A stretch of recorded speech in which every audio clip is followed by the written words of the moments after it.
Hasidim say, I think maybe it's from the Rebbe, when you come to learn Torah, you have to feel like a kid in kindergarten.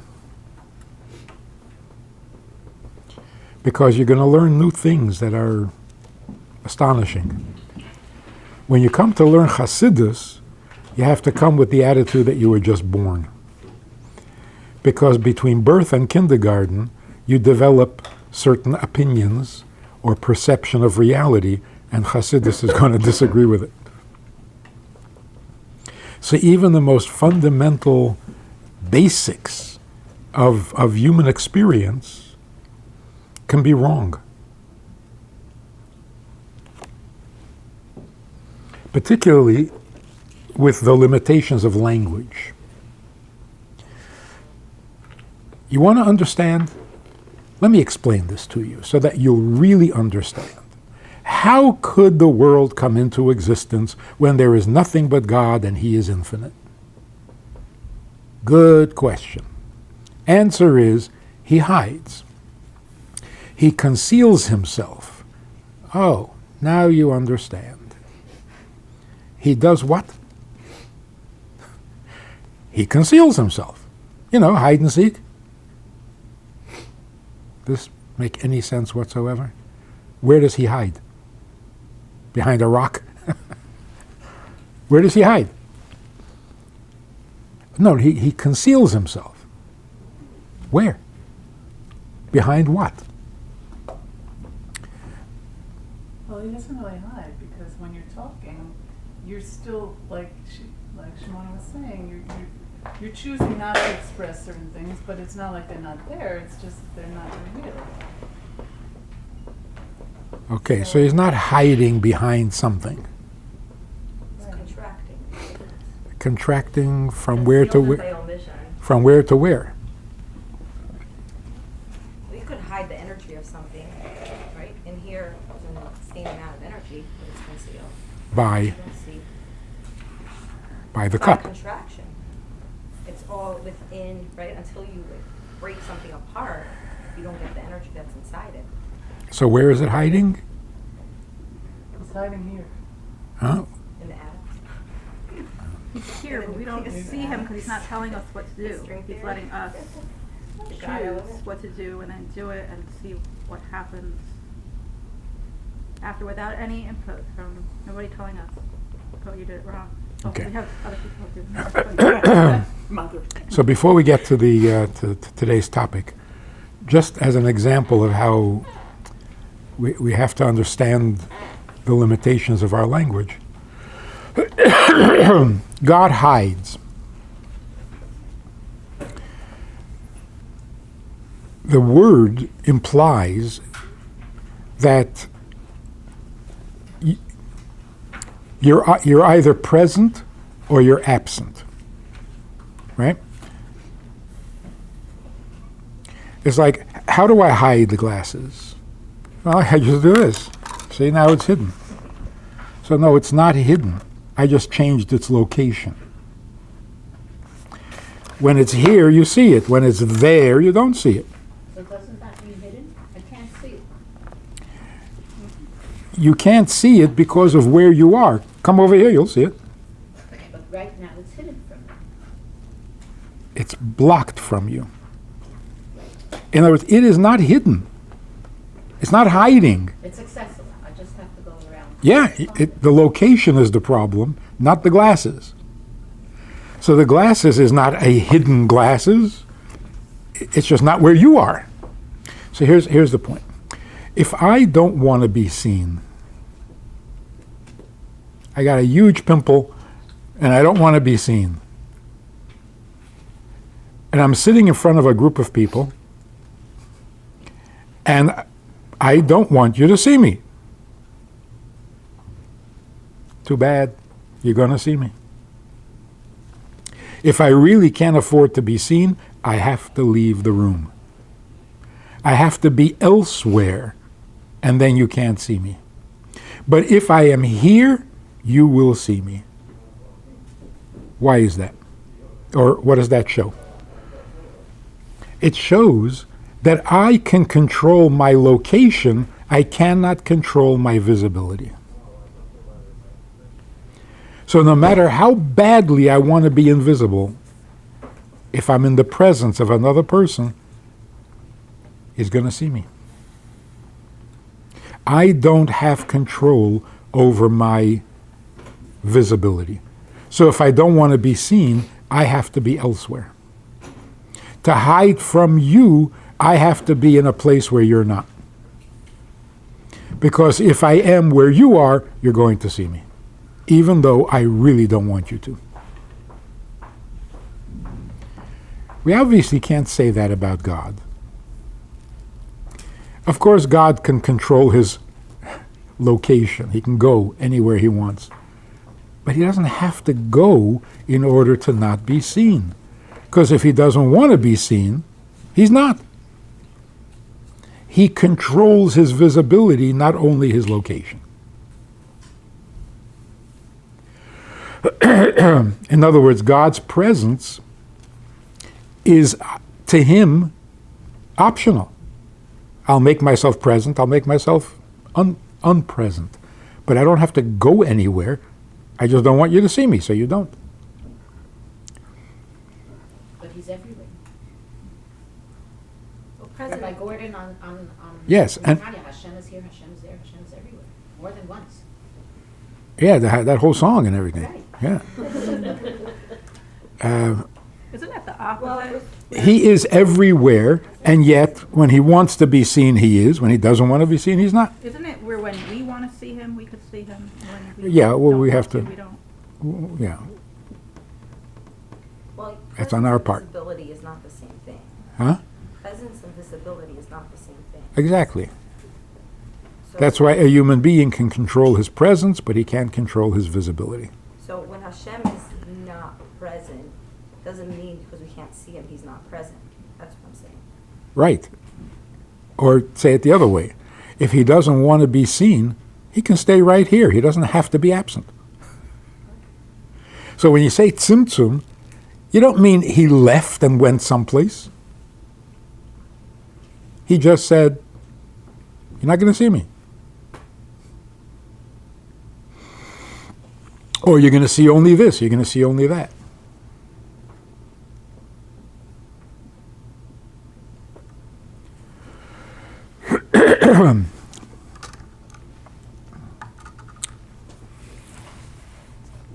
We're gonna do a lot of redefining, because when you learn Hasidus, it's like being born, re-experiencing everything, which should really be the theme of this whole course. In Hasidus, you have to rethink everything, because the impressions you get from the moment you're born are not correct.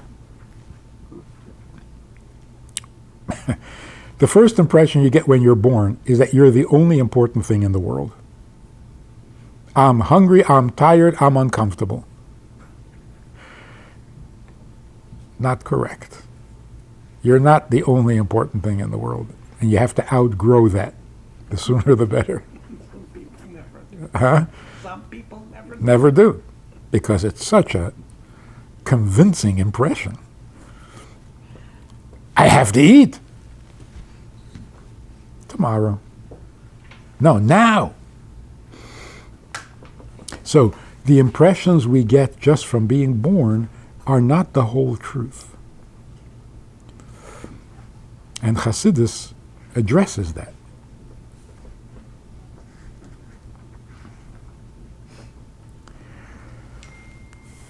So, what page are we on here? 90. 90. Question for discussion.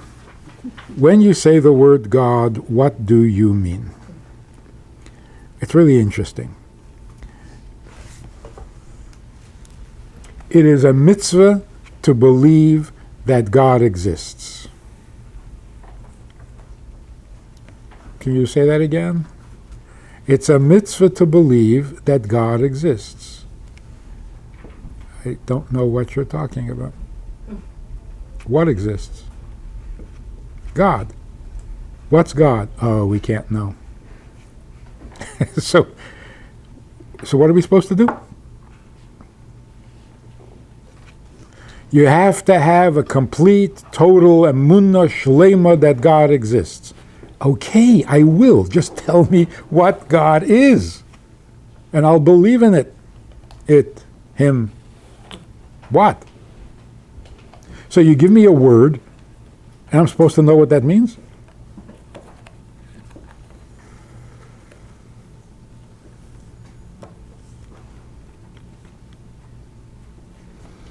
Let's look at text 1. You see the story?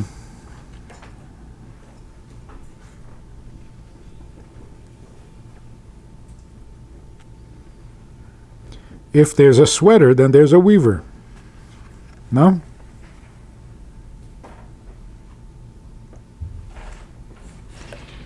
So the heretic is asking Rabbi Akiva, who created the world? Rabbi Akiva says God, and the heretic says prove it. Prove what? Shouldn't the heretic have said, can you define that?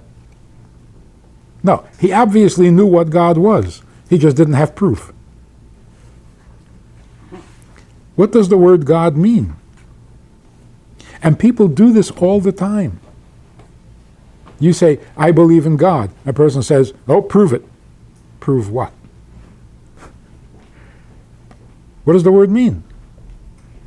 You know, God. No, I don't know.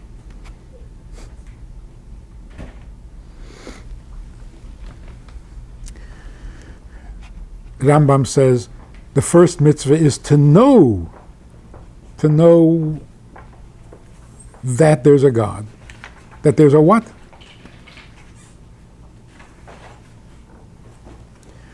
So, how do people begin? We begin with the definition of God as creator.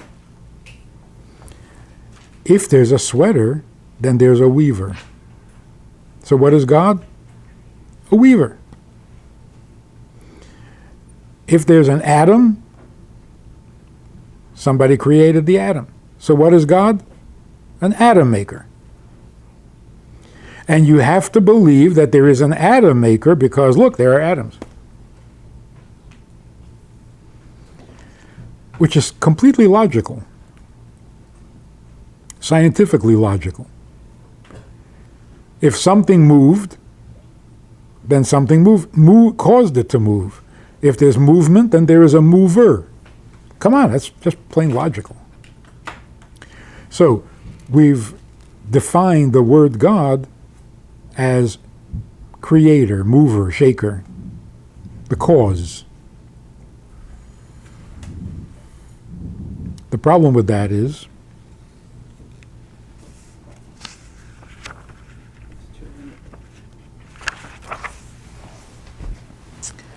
just like there can't be a sweater without a weaver, you can't be a weaver without a sweater.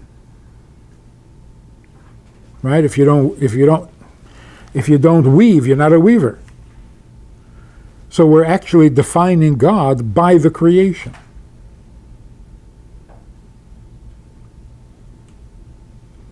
And that can't be, because he was God before he created. That was the first class. But the question here is not before and after. The question is, so what is he before he weaves a sweater? A potential sweater weaver? Anything. Huh? Anything for that matter. If he's not a weaver, he could be a mechanic. Just say. But what if he never mechanicked anything? But if he didn't make a sweater, he's not a weaver either. Right.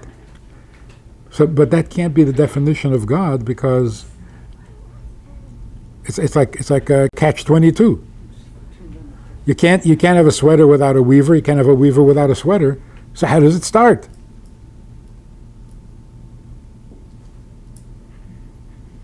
What's the... Giving God a description of one of the things he does. It doesn't define it. Right.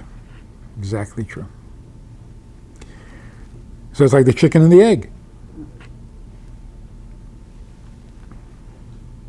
and also we spoke last week, it's not true that God is a weaver and there's a sweater in him waiting to come out. And a little bit, that description of Tzimtzum kind of suggests there is a stone in God waiting to come out. All you have to do is remove everything else and you'll see the stone. That's not true, because then it's not something from nothing.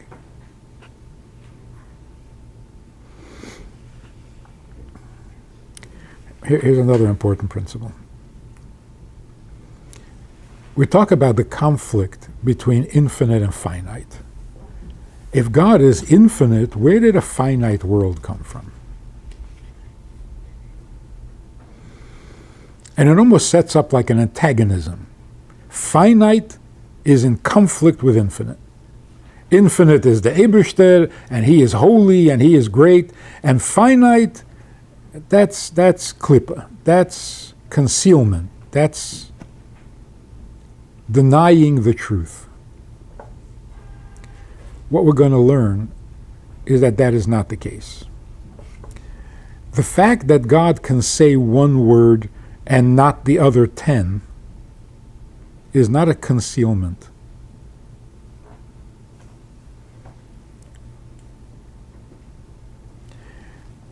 God reveals himself two ways. He reveals himself by making himself known and visible, and he reveals himself by not. Because either way, you're learning something about him. It's like, how do you get to know a person?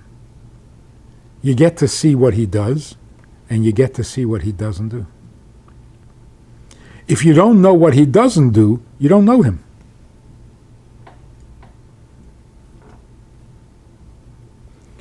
So the ability to be infinite and the ability to be finite are both pure and divine. There's no concealment. So limitation, finiteness, is not unholy, and it's not hiding God. It's showing you another side of him. Or in different words, infinite doesn't mean very, very, very big. That's not infinite, that's big. Infinite means without limit. So he can be revealed, he can be not revealed, he can speak, he cannot speak. You know, that whole description in, was it Misleading? A time to speak, a time to be found, a time for war. For whom? We think for human beings. There's a time for you to speak and a time for you to... No, it's on the Eberster. There's a time when he speaks, there's a time when he doesn't speak. And either way, he's revealing himself. So he can be huge or he can be tiny. Either way, it's him. There's no concealment. Real concealment, when we say tzimtzum, meaning denying or missing, not realizing that he's there, that kind of tzimtzum, that's klippa. Ungodliness that hides the godliness. But the fact that it's finite is not a concealment of God. So the stone, for example, the stone doesn't hide God. What does it do to hide God? It's a stone. It's innocent. But it's so finite. God is finite. I shouldn't say that. Isn't it an expression of God? Like. So is infinity. Right. So is infinity. Right. Yes. Yeah. In fact, it's really true, and this is what a person doesn't do or what a person doesn't say defines him and reveals him more than what he does say.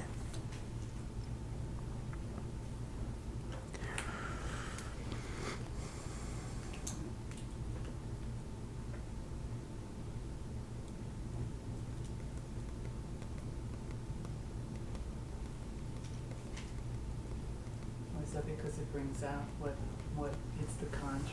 You bring out the contrast. You can see what a person says by what they don't say.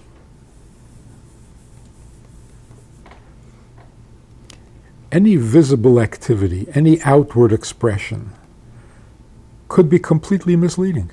I am lying to you, I am deceiving you, I'm misleading you, I'm creating a big facade, I'm making this big tumult, what is it called, like a wall of words, so that you will not know me. But what I don't do, of course, that can be fake too. I didn't say what I think of you.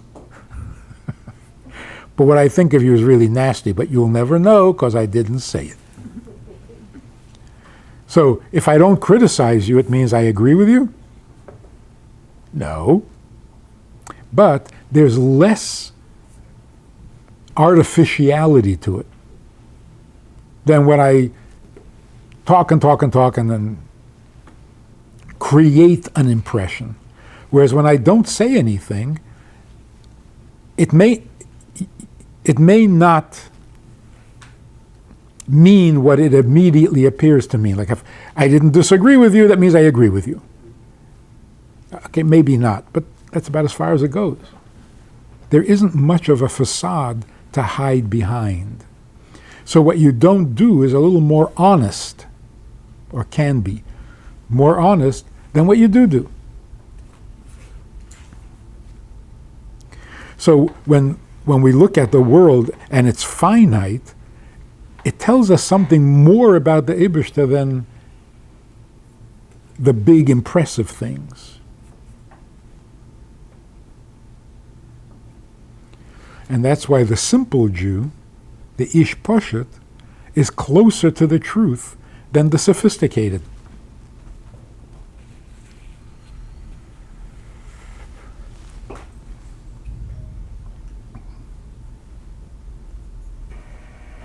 You just say that last sentence one more time. The simple Jew is more sophisticated. Is closer to the truth Closer to the truth. than the sophisticated Jew.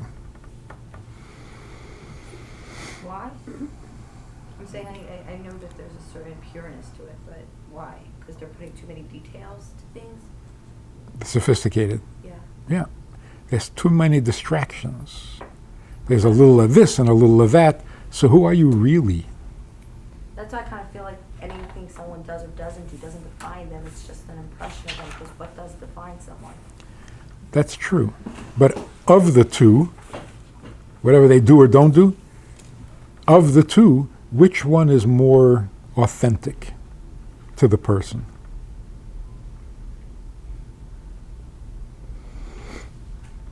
Like, a guy gives tzedakah, lot of tzedakah. So, wow, what a generous guy.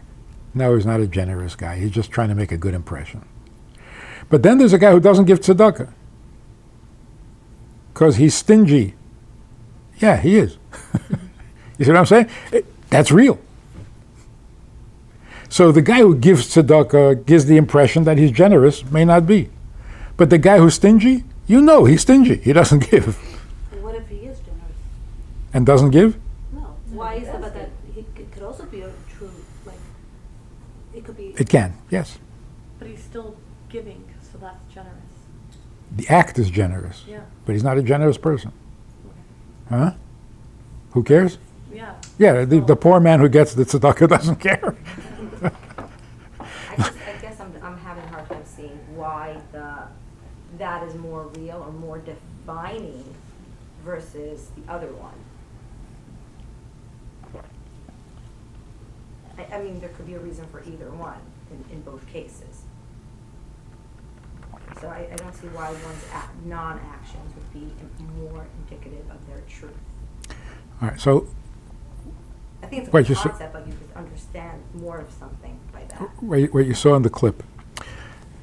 God can speak infinite words, but he said, "Let there be light." He revealed something about himself. What tells you more about him? The words that he did say or the words that he didn't say?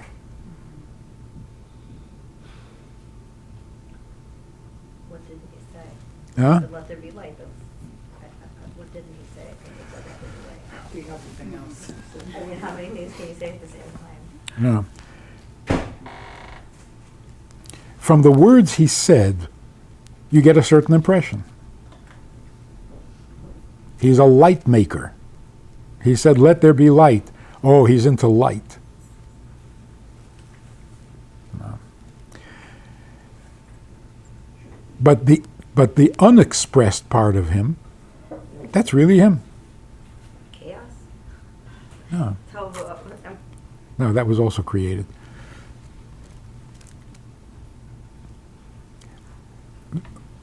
Everybody agrees. You cannot define God by creation because he's not a creator, right? So he creates the world, but he's not a creator. I think more than that, it's limiting him.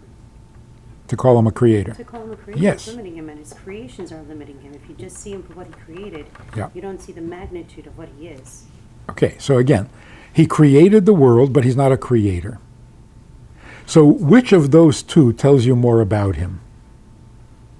Or maybe you could say he's more than a relative creator. to us. Think of a mother. A mother's not only a mother, but the child is their mother. So to us as created beings, it's our creator. God's more than that, but that's our relative to us. Right.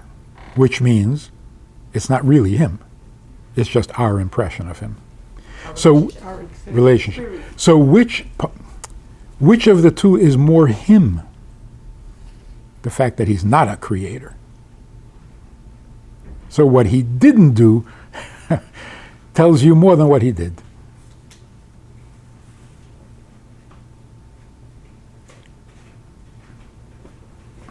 Not because there's more of it, which is, true. What's greater, the words he did say or the amount of words he didn't say? Well, obviously. The amount of words he didn't say is infinite.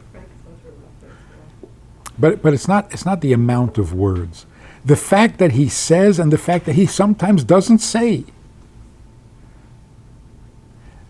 The fact that he doesn't say is not misleading. It doesn't give you a false impression. But what he does say can be misleading. Because that's the impression you get and you think that's it. So even in getting to know a person, do you really get to know them by what they say?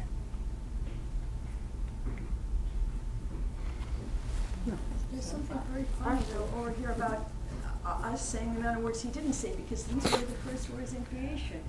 We know of many words now, but Hashem made all the words that we know. So who are we to judge him by the fact that he didn't say those words? Well, all the words that do exist. But that's why I'm saying it's not the amount of words. It's the fact that he can say and he cannot say. Or he can speak or not speak. So God said, "Let there be." Oh, he's a speaker. He's a big talker. He says all sorts of stuff. So that's him? Why not? Because he created so much with what he said. So why is that not? That's not him. He's not a creator. Why not? Yeah, why not? I Why don't see not? why He why created that's- the whole world with what he said. So We're why not is saying he that's the not only created? thing, but it's a big, maybe it's not a big part, but it's a part, and it's our relationship part, and that's how everyone knows Hashem, and that's why we even have a relationship with Hashem, because we're created by Hashem. To live in the world that he created. To know it. So the analogy of Rosh Hashanah, we have to blow shofar and ask God to be our king because King without people. the world is in crisis at that moment, waiting for the verdict, right? Will he be king or won't he be king? So the analogy is to a guy who meets a woman and falls in love and wants to marry her. And she agrees. And he is very excited. So he hires an architect to build him a home. He hires a caterer to make the wedding. He hires musicians to perform at the wedding. And of course, he gets the best of everything. The greatest architect, the greatest musician, the greatest. And he's very excited about those things, and he's very proud of them. And he'll walk around boasting who the caterer is going to be at his wedding. Now, a week before the wedding, the woman changes her mind and says, I don't want to marry you. What happens to the caterer? Has the big headache. What happens to the architect? What happens to the musicians? They don't exist. They don't exist in his life and in his world. Who needs a caterer? A caterer is significant only if she's going to marry him. If she's not marrying him, not only is the caterer not necessary, he's a nuisance. How do you get rid of him? The same is true with Rosh Hashanah. There's a world, a universe, a magnificent, immense, awesome universe. And you can get the impression that that is so important to God because he's so proud of his creation. But if you don't blow shofar, and you don't ask him to be your king, universe, light, grass, sky, completely irrelevant. So here's the... If a guy says, let's get married, you hear what he's saying. What is he not saying? Let's get married. That's it? You mean you want to have a wedding? Oh, no, I don't want to have a wedding. I want to have you. But I didn't say that. I didn't say I want to have you. I said, let's get married. So what I said does not convey what I mean. And what I mean is much more real than what I said. So that's why in the Medrash, on the first word, Bereshis bara, the Medrash says, because of Jews. B'shvil Yisrael. What kind of reaction is that? God said, let there be a universe. And the Medrash said, yeah, for the Jews. Do you see what that... God said, let there be a universe, and you think God is creating universes. No! He means, let's have a relationship. He didn't say that. Or it's like, V'osuli migdash, make me a mishkan, v'shachanti. So, make me a building, but that's not where I want to live. I want to live with you. And he's saying what he means, right? If that, when you say that part, the shachanti b'seicham, yeah, that he gave himself away, right? Then, but if he had, Rebbe, right? When the Alter Rebbe says, I don't want your Gan Eden, yeah, I want you. yeah. So through words, he's expressing his real intention. Yes. Yeah. So words can reveal, words can conceal. But what is concealed is always closer to the truth than what is revealed. Right? So what do you really mean? What do you really want? And you reach a point where what I really want, I can't say in words.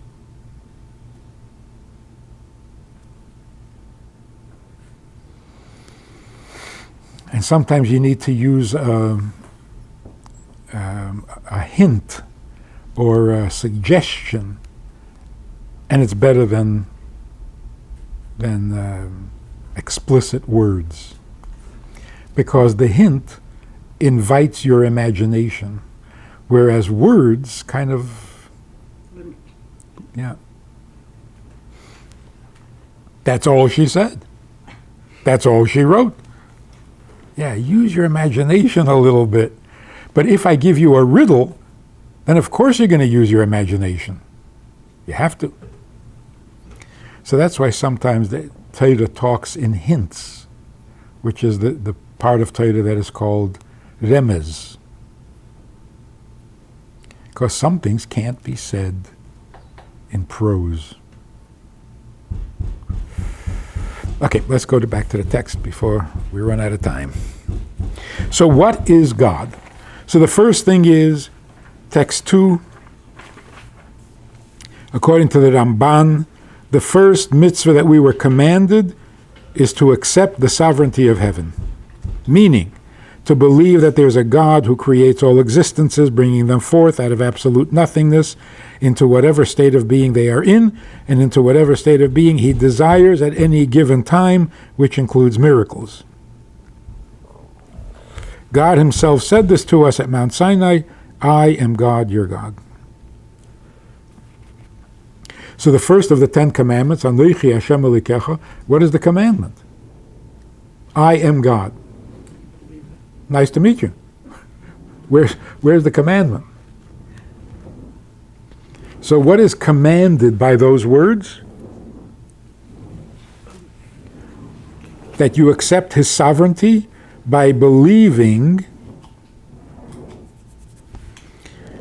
that there is a God who creates all existences.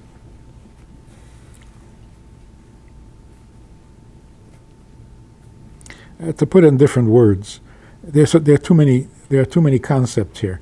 Number one is to believe. Number two is to accept sovereignty. And number three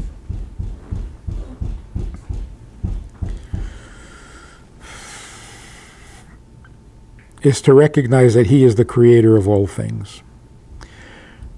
If you want to sum it all up, since he is the creator of all things, you better accept his sovereignty or you're in trouble. So it boils down to belief. Exactly, that's what it sounds like, right? So teenagers don't do well with that. No? No. Well, they go back to the logical thing about the sweater. Right. But there's still that, oh yeah, right, okay. Actually, teenagers are the worst believers in the world. They believe like it's going out of style. They believe their boyfriends, no matter what. They're totally reckless in their belief. Well, when you're a teenager, you also know everything, even if you don't, or you have a hard time believing, or you have questions about things, you still know everything. Or at that stage, you can't differentiate between belief and knowing. No offense to present teenagers in the company. To be able to distinguish within yourself, am I believing this or do I really know this? Is sometimes difficult, because if you really believe it, you convince yourself that it makes sense. So now I know. But you don't know. Okay, so I believe. And you keep 2 sets of books, and whichever one works, you pull out that book.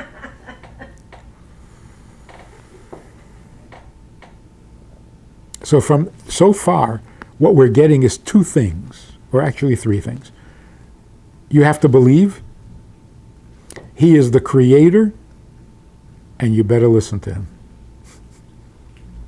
So Kabbalah Soil, he's the boss. The Eibishter, he's the creator of all things. Bereshis bar Elokim. How do you know this? Well, I don't know this, I believe it. That's what we have so far. And it ain't sounding too good. Like, yeah, so I'm in trouble. So I have to behave myself because the thing I believe in is going to punish me, because he's the boss.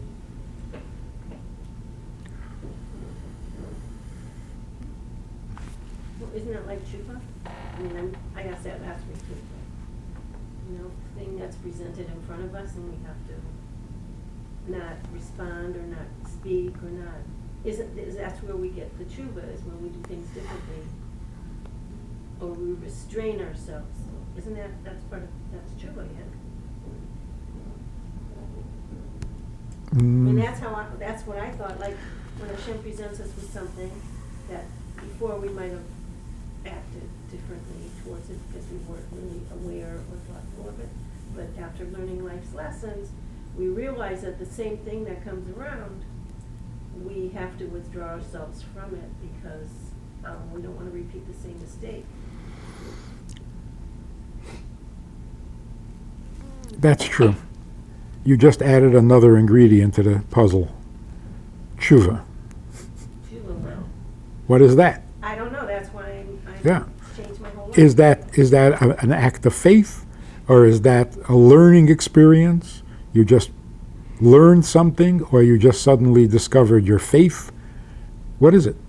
Or you're so afraid of his punishment. Yeah, that too. Well, there's a difference between being afraid of punishment versus there's a set of rules for you to be successful, and therefore you need to follow these rules to be successful, right? There's a trajectory here. So there's the idea of, let's say, if you don't follow this, then you just won't be successful at your mission. Which is your punishment. Well, not In other words, you're gonna suffer. punishment, meaning you just won't succeed, right? There's a difference between succeeding, that you're doing something because you're afraid of your relationship with Hashem because of the punishment, versus your fear of your relationship with Hashem because you're not succeeding at your purpose of existence, right? So we want to exist, we want to live our life to the fullest potential for our purpose, so therefore we're given very strict instructions because that's how you're going to be successful. And if you're not successful, Then you're not successful. Or maybe So we're working too hard. does anybody And trying care? to- if you're not successful, then I'm saying, so you're not achieving your goal. Don't we have a goal to live up to our purpose? And a lot of people are seeking. But what are the consequences? And if I don't live up to my purpose? So, I mean, what do you mean? Then you don't live up to your purpose, then you're being a failure. Is that your ultimate goal? So, And being That's not your purpose. and being a failure is bad? I mean, if your goal is to succeed, yeah, then it's bad. If you don't want to, What's that's bad how you're thinking. Well, What's bad about it? so there's the fact that, well, what do you mean what's bad about it? The fact that you didn't fulfill your goal that you wanted to? Maybe. That in itself is, I would think, what would be the negative thing. Not because of the punishment. Yeah, but what is the negative thing? It hurts to fail? It's embarrassing to fail? You didn't fulfill your purpose. I don't And? think that's a goal. I'm saying that's for some people, So if you fail at your goal, what's bad about that? I think that's like self-explanatory, you know? Like I'm saying, if you're meant to do something and you did not do it, right? But that's it. Then not doing that in itself would be the negative thing. Yeah, like to actualize your purpose of why we're here. And if you don't, And you have to come back another time and keep working on Ah. it. that's your punishment. In other words, if you don't fulfill your purpose, who suffers? What's the damage? You have to believe in that too. Everybody around. Hmm? Well, not everybody knows you don't know what your purpose is. Right. Life leads you to your purpose. They're not, most people create what they think their purpose is. That's Or It's certainly not Your purpose doesn't come from you, right? No, our purpose doesn't come from us. Nothing of us comes from us. We have a lot of tools that, but we're not supposed to self-actualize. I'm saying we're given life by Hashem. Right. And our purpose is to follow Hashem, whatever Hashem wants for us. And therefore, Hashem gave us a guide for us to be Right. successful at So, it. so actually, it's not our purpose. No, not It's ours. his purpose. Yes, of ours. So if I don't live up to his purpose, who suffers? Hashem. Everything's in Hashem in the end. Right? in the beginning, really. Hmm. We have free. So what are you afraid? You're not afraid of punishment. You're You're afraid. not afraid of punishment. You're afraid of not fulfilling your purpose. So I guess a part of being, so to make it more selfish oriented, you're saying put it as the fact that I'm distancing myself from Hashem versus the punishment Hashem's giving me. No. Okay. If it's his purpose Right. and you failed him, Okay. why does that scare you? In other words, what is the fear of Hashem? What are you afraid of? That he's going to punish you? No, I mean that's not what I think of. That I'm afraid of punishment. So in a marriage, for example, a wife is afraid that she's going to hurt her husband. Well, like say, yeah, right. You don't want to hurt the person that you love. That's fear? Or that's love? That's love. You don't want to disappoint you. It's fear that comes from love. There's fear that comes from love. That's right. So what does Yiras Hashem mean? I'm afraid for him, not afraid of him. That's what you're trying to say? Like, so, do you agree with that, or you want to go over it I again? agree with that. No, I agree. Okay, like the guy who stuttered terribly, but he was a very successful salesman. He sold encyclopedias. They said, "How can you be successful? You stutter so badly." He says, "I knock on the door and I say, you want to buy one, or should I read it to you?"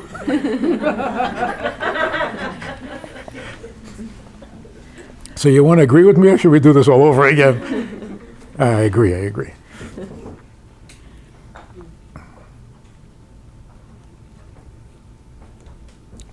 So again, so far, our definition of God is that he's a creator. Our obligation to him is to believe in him. And then accept his kingship, his authority. Text 3. The Zohar says, in contrast to what we just read, "You shall know that I am God your God." You shall know. This commandment is primary to all commandments, to know that there is a supernal ruler who is the master of the world, who created all worlds, the heavens and the earth and everything in them. So what is the commandment? To know. To know. That's a process. So that contradicts, seemingly, the first mitzvah of believing, like the Ramban says. Now there's another problem. Our definition of God as a creator doesn't work. Look what Alter Rebbe says in Torah. Loi zehu ikir ha'olikus ma she'ha'olam es mizhavim mimenu. This is not what God is really all about, that the worlds came from him, u'mekablum chayusam v'shifam mimenu yisbarich, and continue to get their life from him. That's not really a description of him. Shaharei atohu achalei nivra ha'elam uli acha nivra. You say in Adon Olam, you are who you were before you created the worlds, and you are who you are after you created the world. Meaning,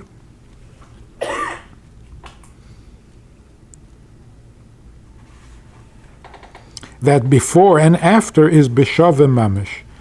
Not that he is before and he is after. He is the same before and after. Creating the worlds made no change in him. So he didn't become him when he created the world, because he's not a creator. V'gam ilu lehaya beida ha'elam eis haya hakel shava lefanav yizbarich. If he hadn't created the world, there would be no difference in him. There would be a difference in him, or he would still, I'm saying Hashem is Hashem. Right. But He would be him. But yet he has this tremendous desire to create all of creation so that we Uh-huh. should, for his pleasure, and yet he's not changed by it. Good. Kind Good. In another place, the Alter Rebbe says that God has to be creating the world all the time, and if he would stop for a second, the world would stop existing. And the Alter Rebbe writes, Chas v'sholem. So he is a creator. He created. He's not a creator. That's not him. Is this It's, just it's that like not it's like defined? feminists. It's like what? I have children. I am not a mother. Okay. I'm a woman. So But yet- Hashem is not a creator. How does that? He's the creator. He's the creator, but he's not a creator. So he created the world, but he's not a creator. Yeah. So He creates in his free. He creates in his free time. It's a little, you know. I mean, I'm fine with saying that. I mean, that sounds logical. That it's not the defining characteristic of Hashem. Right. To say that Hashem is not a creator. I mean, being a mother and being a person. Who had children? No. I'm saying you're still a mother, but like that's not your defining thing. You're only a Mhm. mother. Mhm. So going with that perspective, I get it. Okay. So if there's a mitzvah to get to know him, and you figure out that he created the world, that's it. You fulfilled the mitzvah of knowing him. Okay. So now we have to tackle on the infinite God. Then there's Kabbalah soul to that. It's not just There's knowing and knowing, there's it's knowing. knowing and it's Kabbalah soul. Knowing and It's there's knowing. the first three that we referred to before: to believe, to accept sovereignty, Right. and to recognize that he's creator. But he doesn't. But he's not a creator. He just created. Right. To know that he created, Moment is a creator right, as well. which makes you dependent on him, and therefore you should accept his decrees. But here's a contradiction. In what we just read, the Rebbe says that God doesn't need to create a world, and if he didn't create the world, it would make no difference to him. And then in the other place it says, if God stopped creating the world, chas v'sholem. What's chas v'sholem?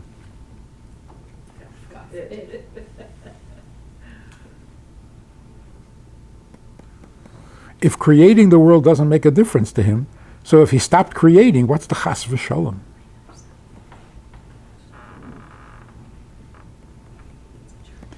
So is the world essential to him or is it not?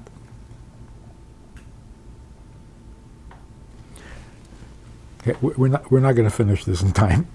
So let's go into a very central definition of things. Part of the issue that we're going to have here is you believe that God Exists. what does that mean? You believe that he is.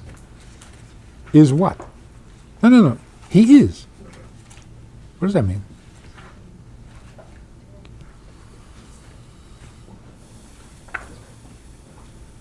You're limiting it by trying to explain what it is.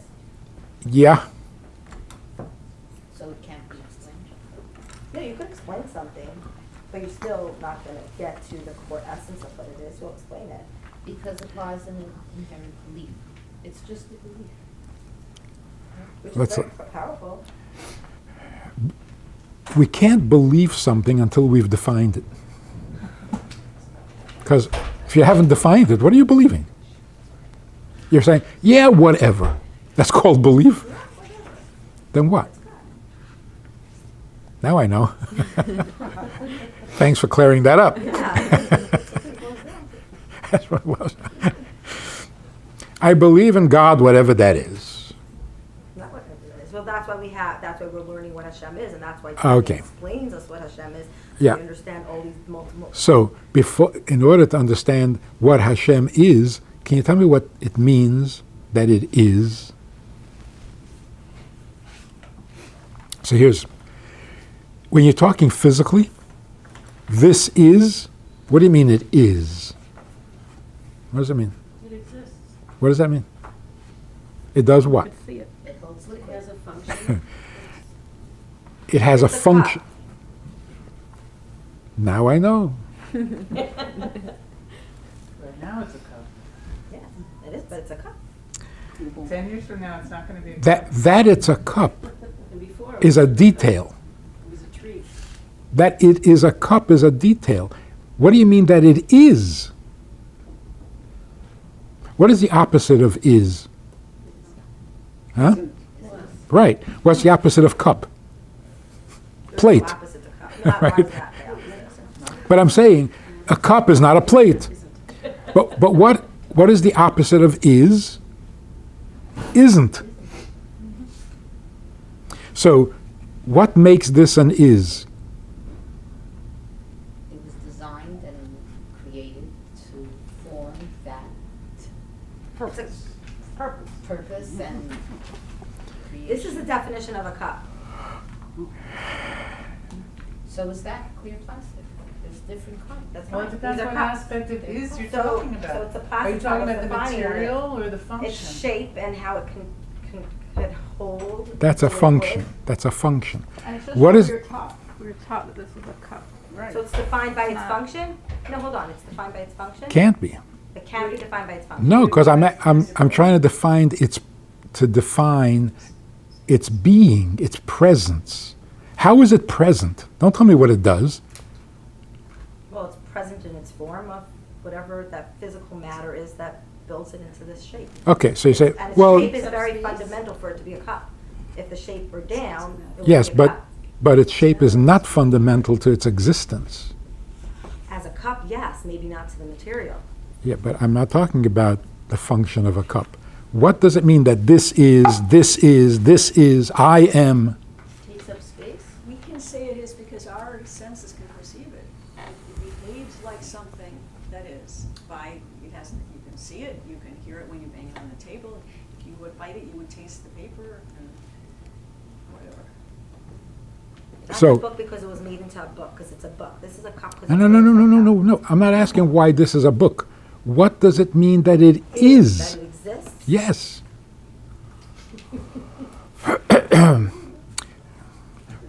What would happen if suddenly it isn't? Then it wouldn't be. Then it would turn into a cup? No, it won't be a cup anymore. It's not a cup. It's not there. It doesn't exist. It does not exist. And what is it? Nothing. It doesn't exist. So existence means being something. Okay. What makes a something? Wow, this is really something. What does that mean? You're really something. Something?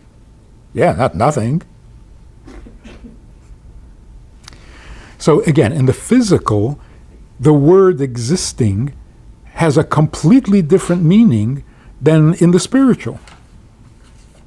A spiritual thing, you say, it is, you're talking about a completely different reality than this is. Because this is by occupying its space. It becomes a physical existence because it takes up its space. And that's true of everything in the physical world, including feelings.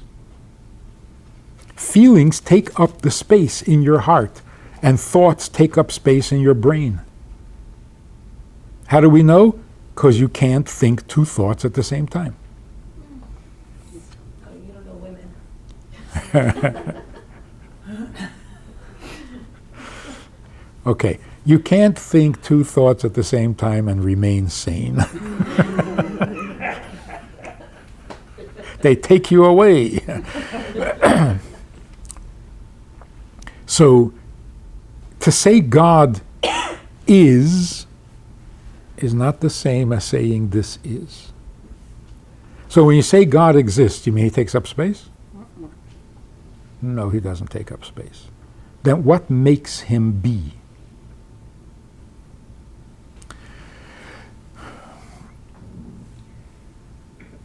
Saying Hashem doesn't take up space, isn't that again limiting?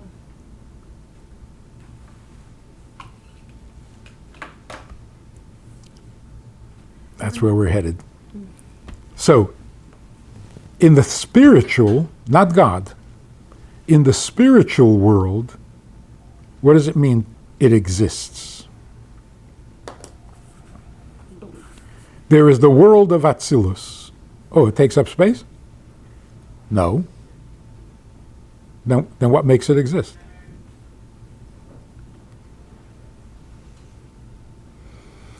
What is the nature of being? We're supposed to believe that God is, that he be. What does that mean? Can't mean take up space. Can't mean he was created into existence. What does it mean? So really, it could be correct to say God isn't. Now we're really in trouble. You believe in God, you believe what? That he isn't. That he does not take up space. And that's what it seems to be saying. You have to believe that God is not a body and he's not limited and he's not... In other words, he isn't. He isn't physical. That's true. That's very true. He isn't a creation, he's the creator. So he's definitely not creation. He doesn't exist the way we exist. We exist by taking up space. How does he exist? He doesn't. That's why it's yesh me'ayin. What exists comes from what doesn't exist.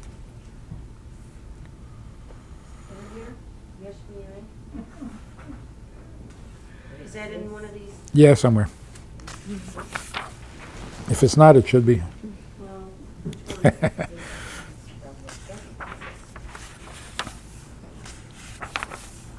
So is the point that we should know that Hashem is beyond our perception, or is the point that we should get to know him within our perception?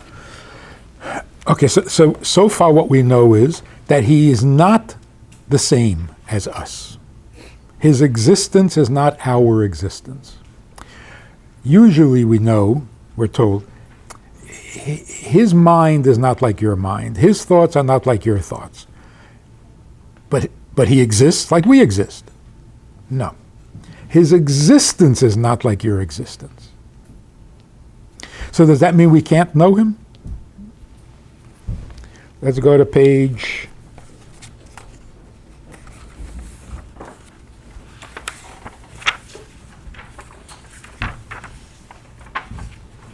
Text 997. Page 97. Yeah, page 97.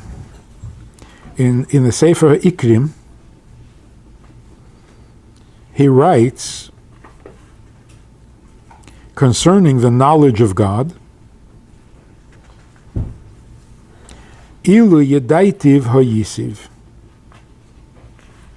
Philosophically speaking, how do you get to know God? You can't know something you're not. So God is unknowable because to know him, you would have to be him. And since you can't be him, you can't know him. Where does that leave us? Just belief. In trouble because it's true of human beings as well. How can I know you? I'm not you. So to really know you, I have to be you. And You have to be another person to know them. You see, you relate to them, you have to some things about them. But to really know them, you would have to be them. In other words, what separates you from the other person, you'll never bridge that. because we're two separate people. I don't have to be another person. Exactly. And therefore, you can't really know another person. You can only know what you have in common. Isn't that enough? Functionally, yes. But it's a little disappointing that we can't really... It's not really the same because that we have to be Hashem, or we have to live godly and So follow it- his mitzvahs. So you can be godly, but you can't really get to him. Because to get to him, you would have to be him. Because we're both of them. Yeah. We can't know him, then why are we commanded to know him? Okay, this is the conflicts. We're getting different messages here. And also to look different because we're an essential part of him. So we still can't be him, but we do have that closer. Okay, but this was written before the Tanya. We could get to know God better. Know Right. things about him. About. Yeah. No, about. Eina Nova. In other words- Nothing but God, so we are God. So when we're learning about Hashem, we are learning about. We are getting to know Hashem, right? We're learning something, we're putting our mind around it because we know Right. So, nothing but God. so according to what the Ikrim is saying, if you really want to succeed in getting to know him, there's a certain ceiling beyond which you can't go. Because to get to know the real him, you have to be him. And the same true with husband and wife. And mother and child. A lot of mothers assume, especially, that, oh, I know you know, to your child. So what does it mean when it says that we need to learn to know Hashem? What does it So mean? the Rebbe Rashab said concerning the Rebbe Rashab was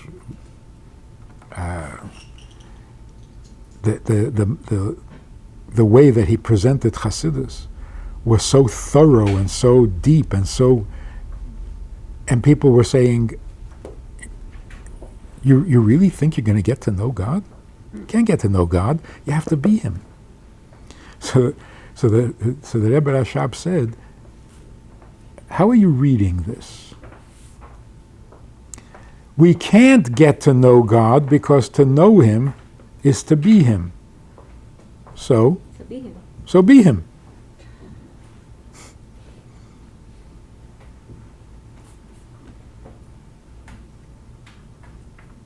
If that's what it takes, and the same is true with marriage. You really can't get past that barrier and know your spouse, because to know him you have to be him. You have to nullify yourself. So be him. And that's possible. Hmm? And that's possible. Yeah, as we will see. Okay, so Just one day. So Ramban says the mitzvah is to believe. Rambam says the mitzvah is to know. The Sefer Ikrim says to know him you have to be him, so he's not knowable.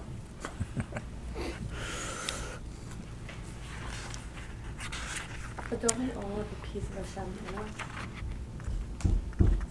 Like that. So you're already halfway there. Mm. He gave you a head start. Now, what is the need to know him? Why is believing not enough?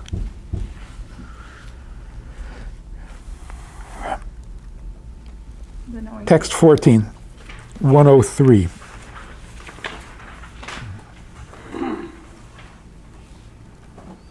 Das elikei avicha v'avdehu b'lev sholim u'v'nefesh chafetza. Know the God of your fathers and serve him with a whole heart and a willing soul. In other words, the importance of knowing him is so that you can serve him sincerely and personally. If you don't know him, you believe in him, you can serve him obediently, but that's not wholehearted. Obedience almost implies without feeling. And without feeling means without you. Obedience means you're not important, just do what you're told. That's not serving with your whole heart.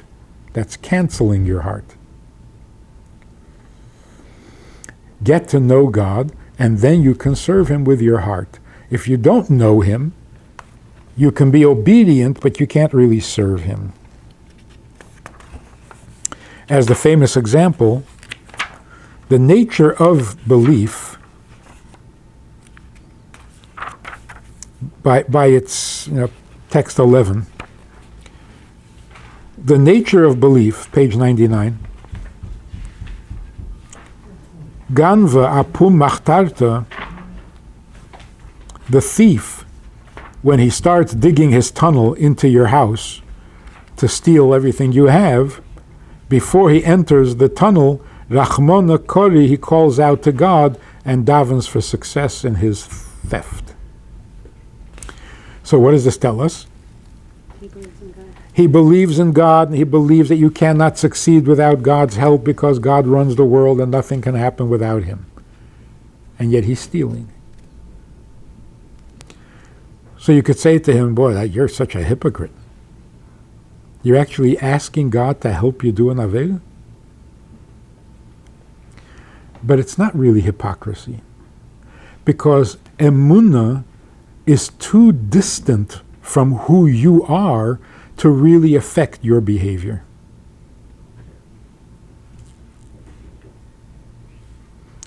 Emunah is impersonal. So why should it affect how I behave? My emunah is, God is powerful, he runs the world, without him nothing happens. So, that's why I can't steal?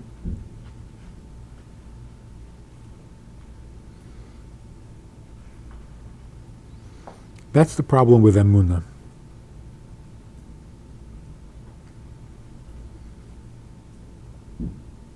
We spoke about the Rubashkin saga.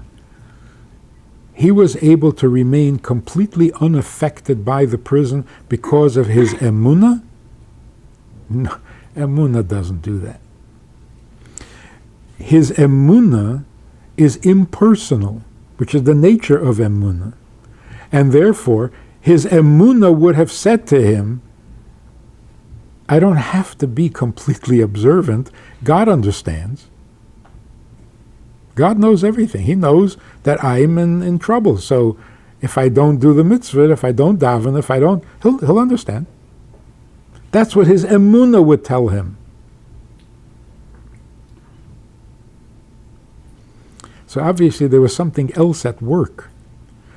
It's not his emunah, it's his knowledge. His knowing God stopped him from misbehaving, from taking shortcuts, from giving in to that world or that reality. So what the Gemara is telling us, it's not hypocrisy. It's the nature of emunah that it takes you into a place higher than yourself, and therefore it doesn't affect your behavior. The greatness of emunah is that it's impersonal. It's not about you. The problem with emunah is it's not about you. So that's why you need the emunah, but you also need the knowledge.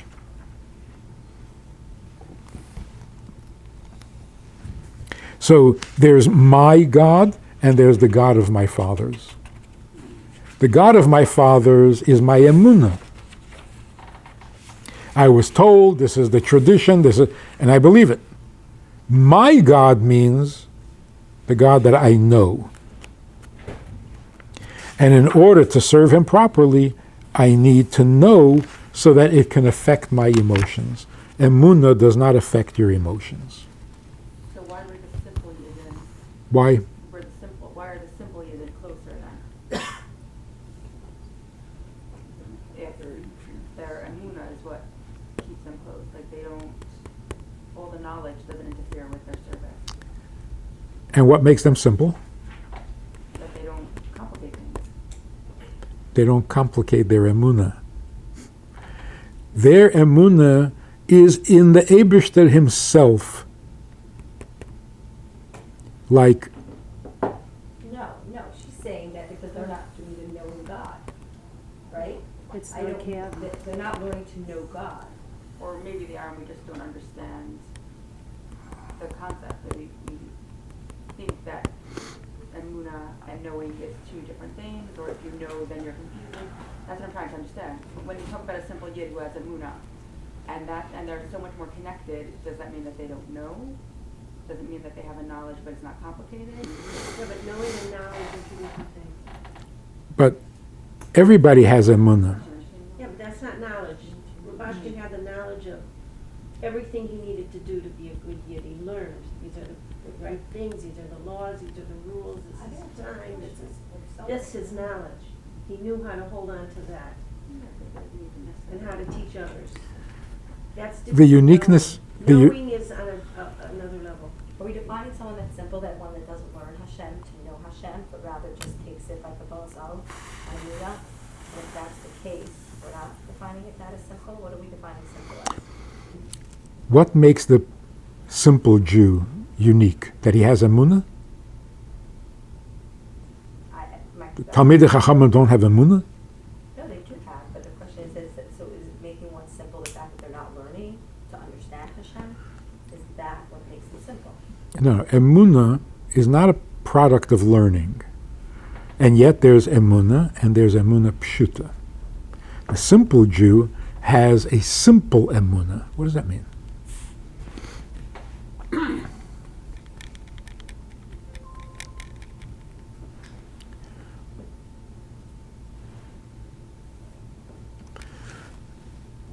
Simple emunah means direct personal, without adjectives. A person who learns, his emunah is comprised to some degree of God's greatness, God's infinity, God's brilliance. To the simple Jew, That a simple Jew does it on God's level, and an unsimple Jew, let's say, does it on his level?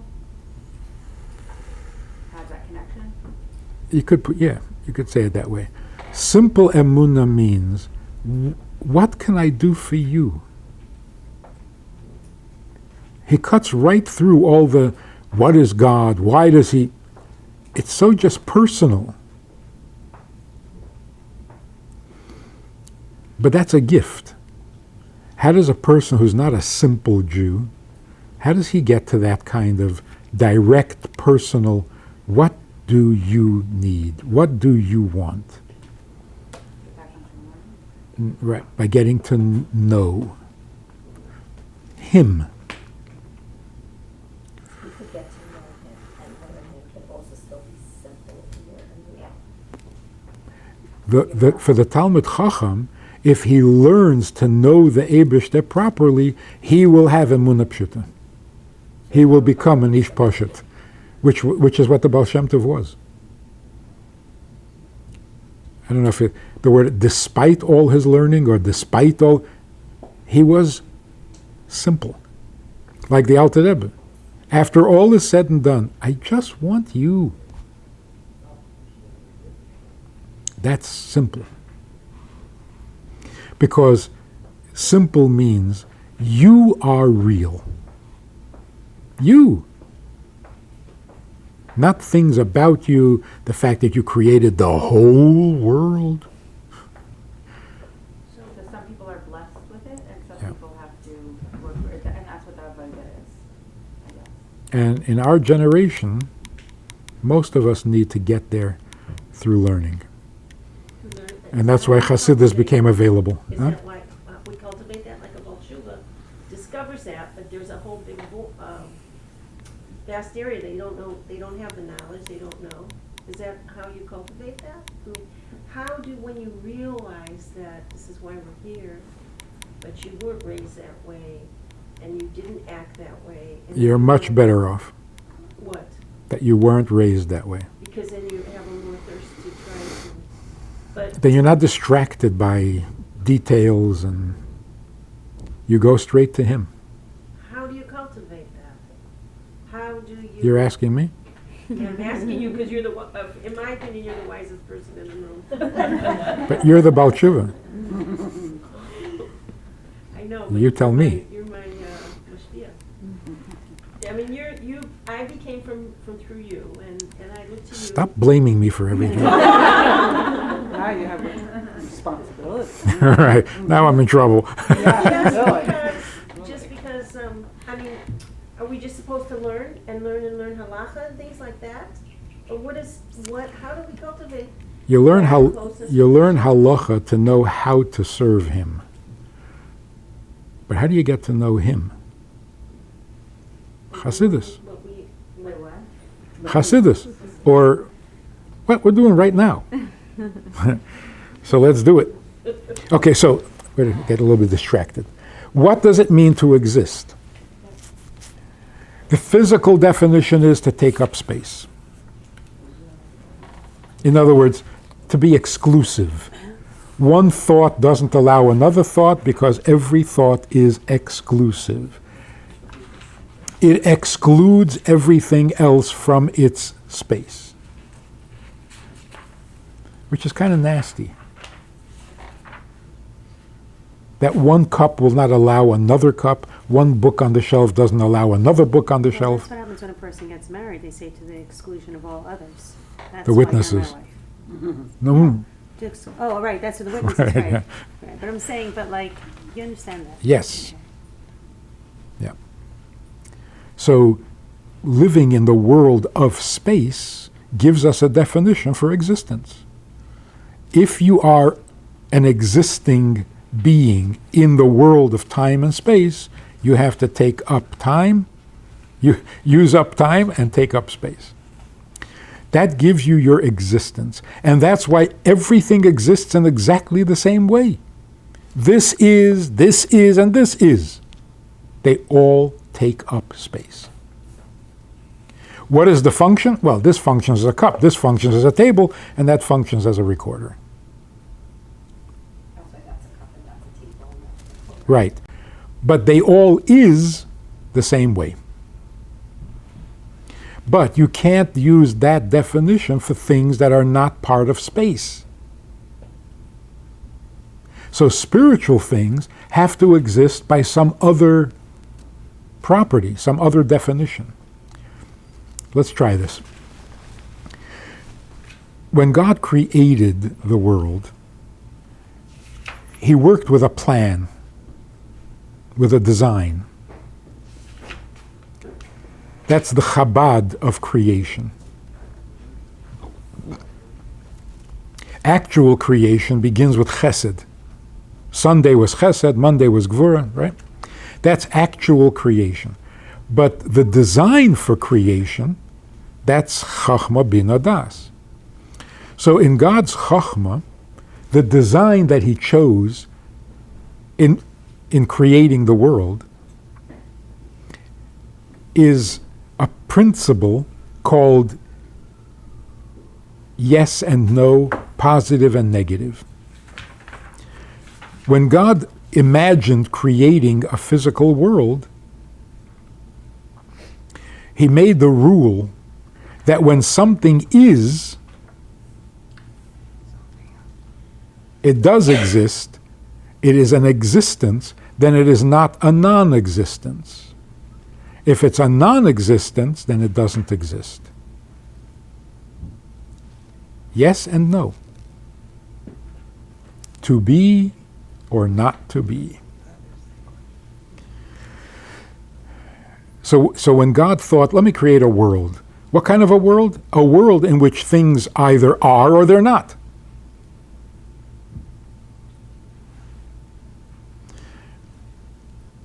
So logically we say, look, you can't be and not be at the same time. Either you are or you're not. Really? Who created that? Who made that rule? So again, when you're learning Hasidus, it has to be like you're a newborn child. All the assumptions that we make are not necessarily correct. 2 and 2 is 4.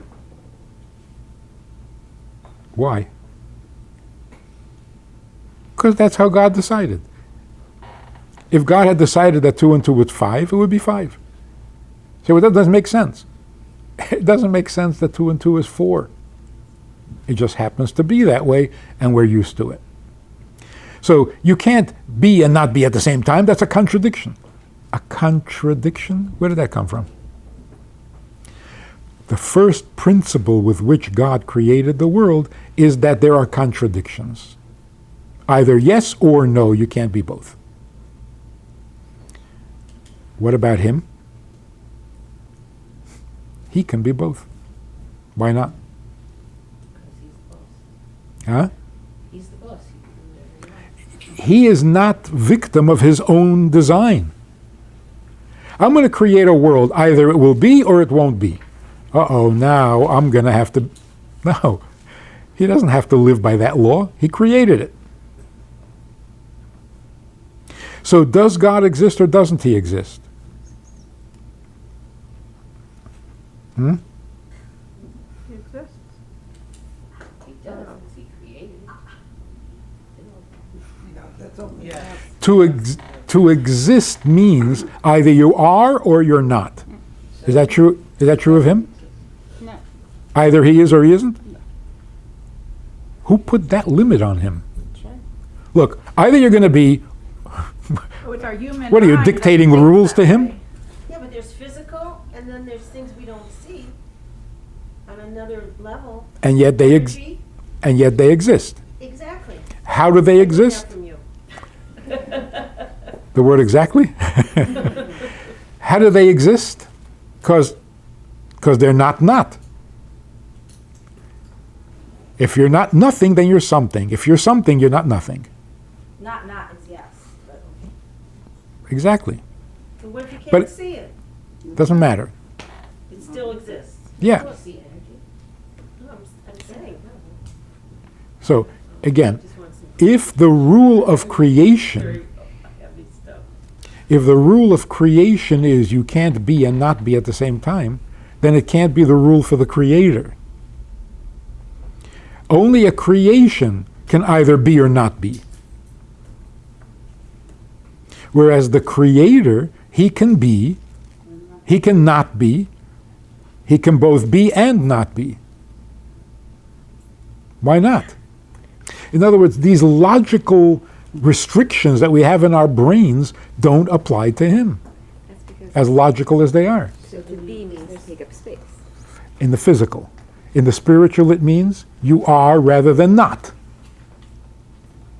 But by the Eberster, both definitions don't apply. He doesn't exist by taking up space, and he doesn't exist by following the law of yes or no. So there's something to believe, Huh? you know? We know this. But our knowledge is a process of elimination. We don't know what it's like to be and not be. But we know that he is that way. That make sense? So when we say we can't understand him, of course you can't understand him because those are not your conditions. But it makes perfect sense that he is that way. So I know how he is, and I can't relate to it because I'm not.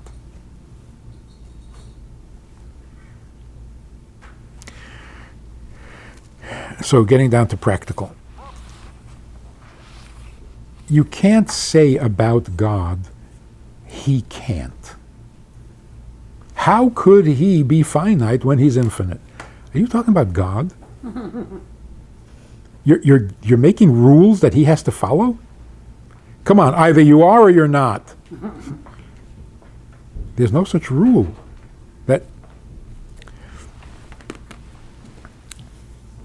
So when we say he's infinite, we don't mean to restrict him to being infinite.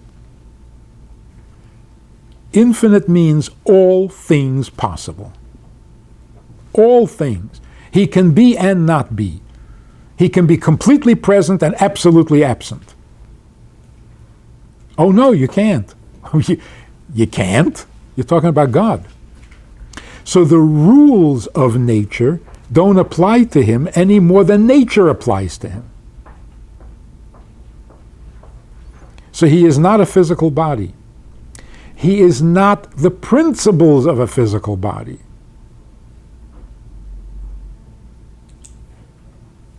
So you can say, a physical body you can touch. Can't touch God. But you could also. Huh? But you could also. You could touch the divine. If he wants. Right. But it's more than that. See, God is not a body. Can't touch him. That's it. A body is also a structure that follows rules. The brain has to sit here, the blood has to move. There are no such rules in God. So when we say he's not a body, we don't just mean you can't touch it. We also mean he's not governed by these rules. A body needs nourishment. He doesn't. So even the principles of creation don't apply to him. They say, how can he be here and not be here at the same time? Come on. Come on. Who created the rule that you're either here or you're not here? What kind of arbitrary decision is that? Well, you can't be here and not be here at the same time. Why not? Why not? It just doesn't work that way. Because he chose to create it that way.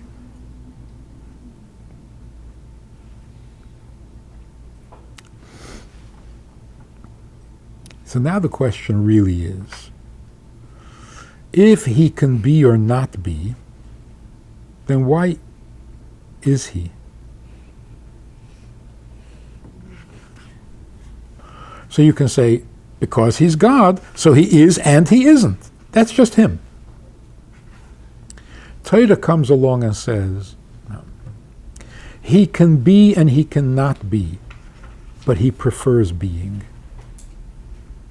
In other words, now we're getting personal.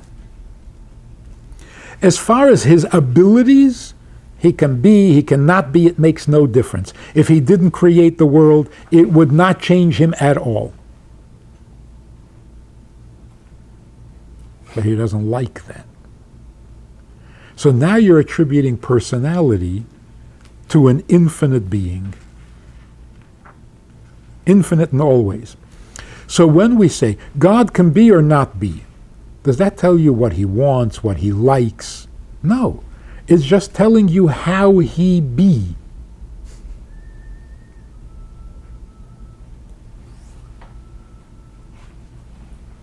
And if you use marriage as an example, a guy is completely, totally successful. He has everything. His existence is absolutely perfect. And he asks you to marry him. Why?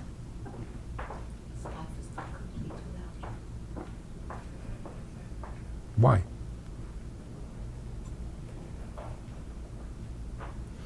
See, that question is the only part we don't understand.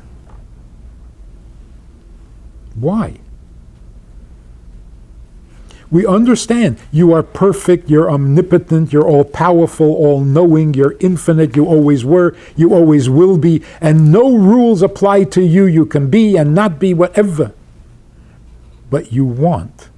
Why? I'll never understand. So it's not that we can't understand God's existence. We can't understand his desire. If you can have anything you want and you chose to want this, why?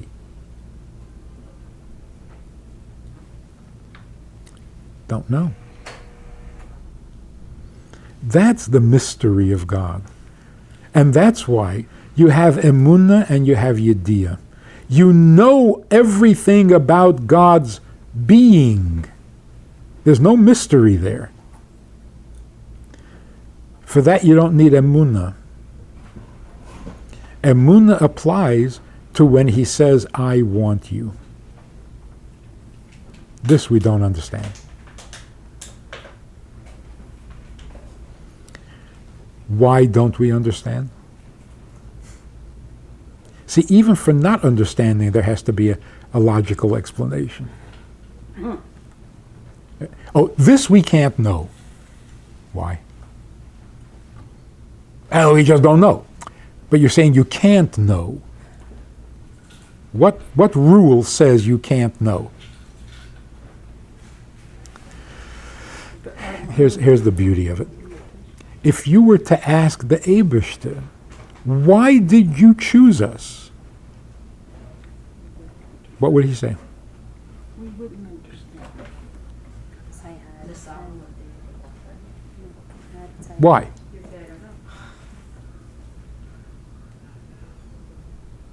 Ask the Eibishter, why are you hung up on me?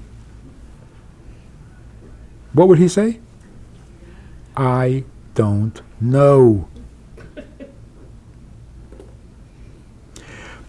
You're trying to figure out, what reason does he have for choosing me?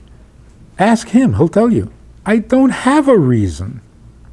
You will never know the reason because there isn't one. So it's not like there's a reason, but I'm not telling you. You're too stupid to understand. No. You will never know why he chooses you because there is no why. There isn't. So there is nothing to know. He doesn't know.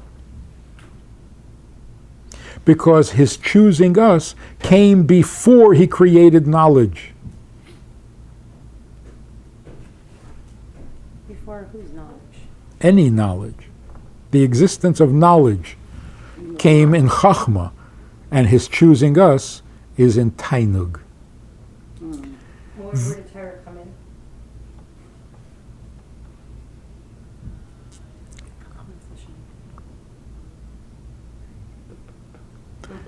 So there were two things that existed before creation. What are they? Torah And hidden. Neshamas Yisrael. Which means there are two things that God has for which there is no reason. But it seems to figure out Chachma, there's no Chachma Torah. It comes down into Chachma. But it starts as his pleasure. What were the Shabbos, two things before? Tainug and what? Jewish souls. Not Torah. Tainug, Torah. Torah. And they are both items of pleasure for him, which precedes all reason. Because in the order of things, there's pleasure, Tainug, Ratzon, Chachma. What? What's first? Pleasure, will, Oh, Tainuk is design. and then intelligence. So is will. Before I go, I have a question.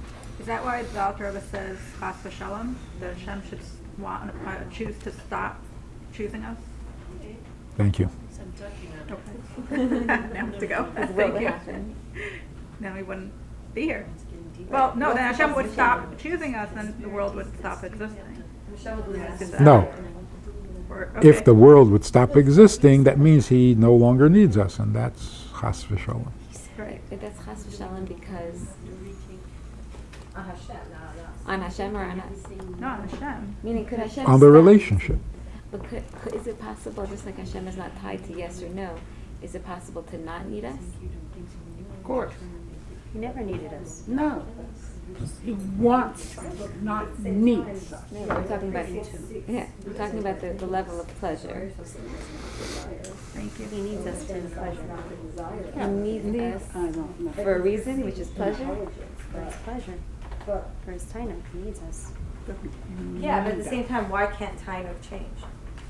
So if Tainuk, I know Chas, I mean, that's where the Chas v'shalom comes in, but. Two things existed before creation. Right. Which creation? This world. The creation of light, the creation of grass? No. Before any part of creation, which means before the design, before the plan, even before the interest in creating a world, right? So that cannot change. If That's it does change, we just fail to exist then. no. The Tainuk doesn't change? Yeah, because that's him, But then you're and he limiting can't change. to yes or no. Yeah, I mean, can't desires change? Hashem's desires can't change? No. A true desire can't change. An acquired desire can change, even in human beings. So when we say, before there was any thought of creation, he desired this, that means that that's him.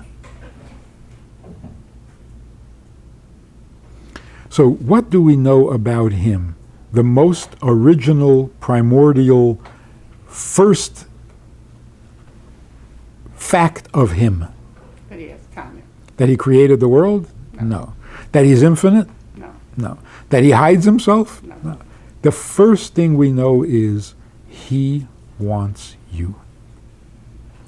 And that's why he chooses to be rather than not be.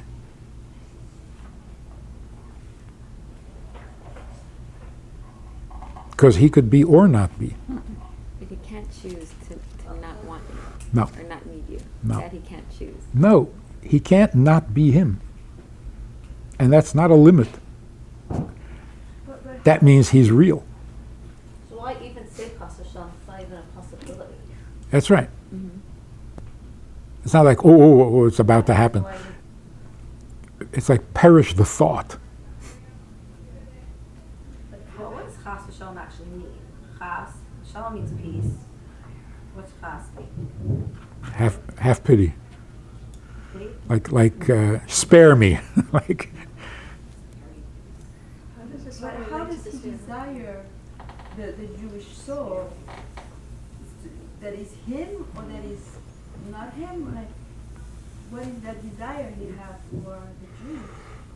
Before there is creation, before there is anything, what is, how do we, the want I understand, we can't understand, but what is that Jewish soul? yeah. You see, that's a proper question. Why does he desire? There is no why. That's him. It's like saying, why is God God? But what is it that he desires? That's a very good question. That's what the whole Torah is all about. Not to tell you that he desires. That wouldn't take 40 days and 40 nights on Har Sinai. What does he desire? What about you gives him pleasure? Your neshama? Your body? Combination of... You know, The package. I appreciate that question because I was in a discussion last night about people who have a little spark of Jewish soul in them, like their great-grandparents, their name might be Cohen, but they weren't raised Jewish, and they may, some real Jewish name, they're not Jewish at all, they have like a ancestor that was Jewish once, and they had this name, and so they have a little spark of that in them, but they're not, is this part of God's design that there could be so many people in the world that might have a Jewish name or think they're Jewish and they're not, or people who don't know they're Jewish are, I don't really have a question except that was what came up for me is if Hashem created the Jewish neshama, why is it so diluted? Is this what he wanted? It's a big question for me. Baruch Hashem, I have both Jewish parents, So it was never a question for me whether I was Jewish or not. But how things have evolved, it's a question in my mind. We have a deeper understanding of what it means to be a Jew now. Yeah, but the question is, why is there so much confusion? Why what? Why there's some confusion. Yeah. What is the meaning of the state of Hester Punim regarding Hashem being or not being? Because at the time of Hester Punim, he still wants us, even more so, perhaps much more so, to acknowledge him. Do you have any insight on what I'm confused about? God acts in mysterious ways. But maybe as a purposeful course. outcome, but we can't course. see what it is.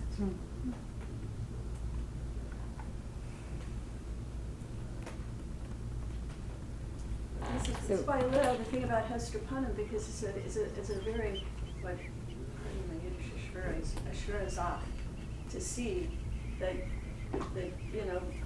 beautiful young Jewish people are marrying non-Jewish people. It's a sad thing to see that it's being lost. The traditions are being lost. The part of the heritage that's within their genetic matter is being diluted, lost. It's like a Hester Punim. But not forever. So does this mean that the non-Jewish side of it is going to be caught up into Yiddishkeit, and we're going to acquire from those worlds, much like Shlomo Melech, who married all these women from many, many countries, and he was able to schlep it up to Judaism? The homing instinct will prevail.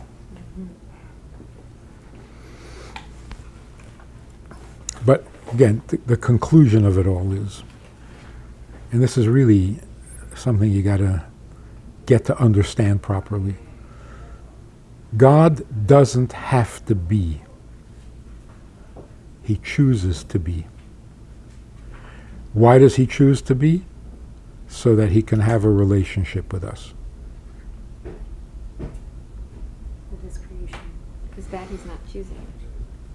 That he's not. The fact that he wants a relationship with us is not a choice. It's a real need. It's not a choice. Yeah. And it's not just a want, because it's an not aspect. optional. The choice was on the body or something, right? It's not an aspect, What it's was the that? essence. Like, I forgot my timing. The choice is on the body.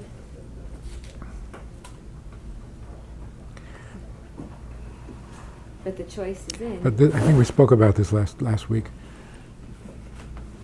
If your desire is for something, then that's a contradiction to being God and being infinite, because God can't need anything.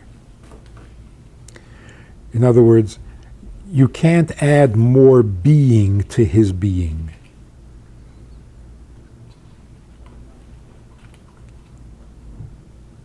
So he doesn't desire anything, but he desires someone. There's a huge difference between desiring things and desiring a relationship with someone. Desiring things means greedy on whatever level. I want something, I need more. And if I have that, I will be more complete, more perfect, more. Desiring someone means I'm going to be less. This is not about me.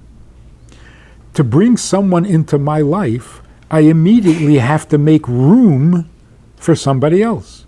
That's tzimtzum. Tzimtzum means I don't want to be exclusive.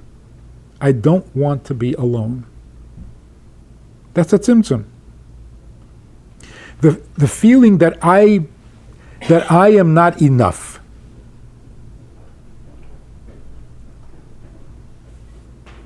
There has to be someone else also.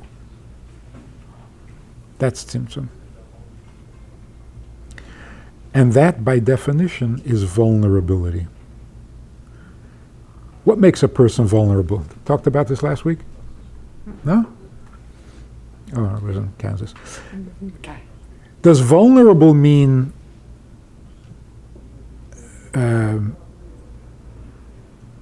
subject to hurt? Good. Isn't that how most people think of it? Vulnerable means you can get hurt. Yeah? Yeah. Well, then vulnerability is a weakness. Yes. Or it's a learning process. To be vulnerable means you can get hurt. You're But opening you're up putting a yourself to connotation on greater. it, doesn't mean that. That's right. Huh? It's a learning part of the learning process. I said it doesn't mean that, just you're putting a negative connotation on it. So what does it mean? Malleable to not being rigid, Flexible? flexible. So vulnerable means flexible. It's also not exactly. Be but affected vulnerable. by, to be affected To by. be affected by, yes. Can be affected by, Potential. the potential. And to be able to, Affected by means subject to hurt. You're saying subject to hurt. What else? Vulnerable just being receptive to Right, change. because the opposite of that is possibility. Receptive to some sort of change or to being affected by it, by something else. and to be. And why are you calling it vulnerable? Why not just open-minded? I think it's subject to growth. Synonyms, but Huh? You could be Vulnerable is vulnerable open. to having good, good things, having your guard down and letting good things come into your life, accepting God. accepting what God wants to give you. And That's vulnerable? I think so, because I remember when I was younger, I had so many incredible opportunities and I rejected them all. And then when I finally decided, wow, this is Hashem trying to give me gifts, I'm just going to let go and be vulnerable and let things flow in, not block them. Okay, so I think the definition is this. Vulnerable means I am not complete unless there is somebody else. By myself, I am not complete. In other words, the need for someone else, that's my vulnerability. And because of that, yes, I can get hurt. I can also get pleasure. But what makes me vulnerable? I'm not complete. There's nothing negative about that. It's not I'm missing something. I'm not missing anything. But just me is not enough. By that definition, is God vulnerable? It seems like it. That is the closest definition to him that we can get. What do we know about God at the very beginning of everything? At the very beginning of everything, God has a desire, which means he's not enough for himself. I'm just wondering what happens. Why does he want Mashiach to come? Why does he want? He probably doesn't. Huh? He probably doesn't. He doesn't. Because This is a great relationship. it's fun. It is. I Yeah. think he's enjoying every little bit of this. A little too much. No, honestly, I'm serious. He doesn't want this to end. Because once it ends, it's like, well, what does he have to do? He's back to playing with the yes. It's a What's he gonna challenging do? marriage. Seriously, what's he gonna do? But that's like this guy who gets engaged, and this is happening a lot. He gets engaged, and the thought of getting married, he doesn't want to get married. He just wants to be engaged. Because it's so much Are we fun. not married? I thought we're married. Didn't Mark and Tara, we're married every year? Yeah, but it's still, it's a marriage, but it's, No, you know. Not complete? It's not No. No. It's a process. I feel like that's retirement stage. No. Yeah, like, you retire, you start vacation. What's going to be when Mashiach Yeah, comes? what's That's Mashiach Right, time. that's what we have to understand. Marriage It seems like it'll all be over. It'll all be over. The marriage will It'll be be another completed. process. Is it just beginning? I don't know that it's Yeah, gonna be another isn't process. No, we don't You know. say that was the Finite? Isn't Yeah. it a long engagement? Kiddushin. Just To backtrack, how is it possible to be omnipotent and vulnerable? That is really a vulnerable Good word. question. Because that's And, Hashem. and once he's hurt, how does that get expressed? How does he express that? By definition, according to what we're saying, only somebody who is omnipotent can be truly vulnerable. Only somebody who has everything can really want someone. Because if you're still missing things, you're just going to use that someone for the things. That are missing. Yeah. To really just want someone beside yourself, you have to be perfect. Very terrible. But once, if he is hurt in the way of something vulnerable, then how does he express that? Oh, he did. Does he express it? Is that what causes Hestrapana? In other words, when the times that you did by not understanding who brought terrible things upon the nation, and then there's a time of Hestrapana. Does he express his hurt by the Hestrapana times? Something like that. Interesting question. Something like that. Like But I again, have to study all Hester Punim, let me give you an example. Hester Punim means you're raising your children and you want them to be independent. How do you achieve that? You're raising them and they should be independent of you. You're giving them everything. You're everything to them, but they should be independent of you. How do you pull that off? Send him away to yeshiva. That's Hester Punim. Hester Punim means God doesn't want to control you. He wants your independence. So what is he hiding? He's hiding his control over you. So for that he has to go away? He has to leave town? No. He wants your independence, which means he is limiting his control over you. So how do you raise independent children? If you want their independence, they will be independent. If you want to control them, they will feel controlled. So how do you give them independence? Remove your controlling influence. So does that mean you're not involved in their lives anymore? You're absent? No, you don't have to be absent. There's some parents who do that. I want my kids to be independent, so I don't want to hear from them. I don't want to deal with them. Let them fight their own battles and grow up on their own. They're going to be so dependent. Right. On the other hand, you have parents who say, I want my kid to be secure and independent when they grow up, so I will be involved in everything they do. I will make every decision for them. I will give them total security, and then they'll be independent. No, they won't. So how do you give them independence? Be more involved in their lives? Less involved in their lives? It has nothing to do with that. You have to hide yourself. Some aspect of yourself that leaves room for them. So anytime you want someone, you have to give up parts of yourself. You have to limit yourself almost. Getting married means move over, make some room for another person.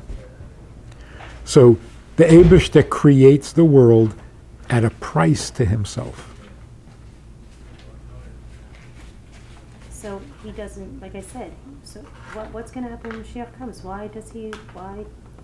But is it painful now for Hashem, or is this the best I part don't think for it's, Hashem? I think it's the best, it hurts, but it's a good hurt. enjoying it, yeah. It's a good hurt. Yeah.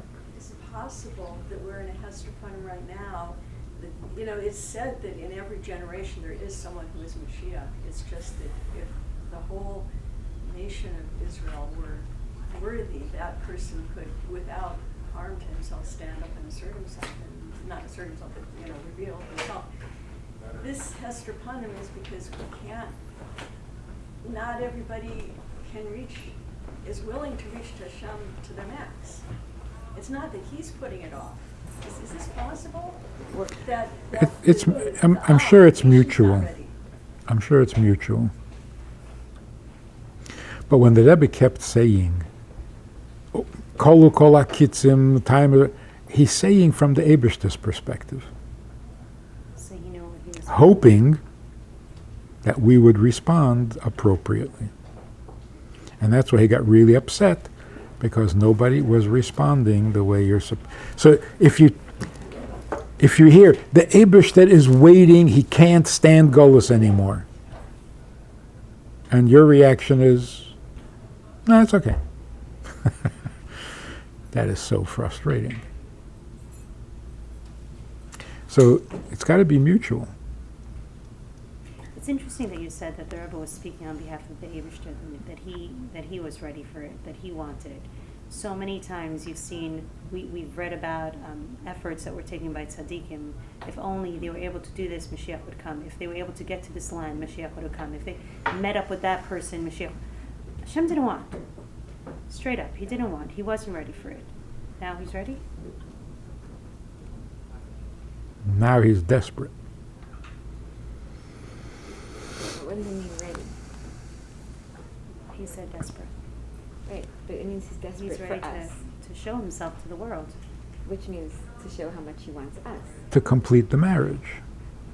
with us. So And we're still, he can't do it on his own. of course. It's not even where maybe we want more mitzvahs. Maybe we want to learn a little bit more so that we can get to that place that when Mashiach comes, we won't have any regrets that we didn't catch that one. Oh, mitzvah. right. How do you know? Yeah, How do okay. you? We want Mashiach, but, We have in some 2 more weeks, work in to 2 do. weeks. We have some more work to do. No, but When my laundry comes out of the dryer. No, people that are suffering, people that are in pain, people that have kids in the hospitals, people, they want it to end for certain reasons. No, seriously. I right? know, but that's not really wanting Mashiach. Right. If the kid comes out of the hospital, okay, never mind. Back to Right. what- Like, the parking space. Right. That's what Yeah, it means. but It means that you yeah, want. It means that you I'll say want to him, that unity. give me a part. You don't want to feel him, separate. Yes, you not want something him. from him. Right. Yeah.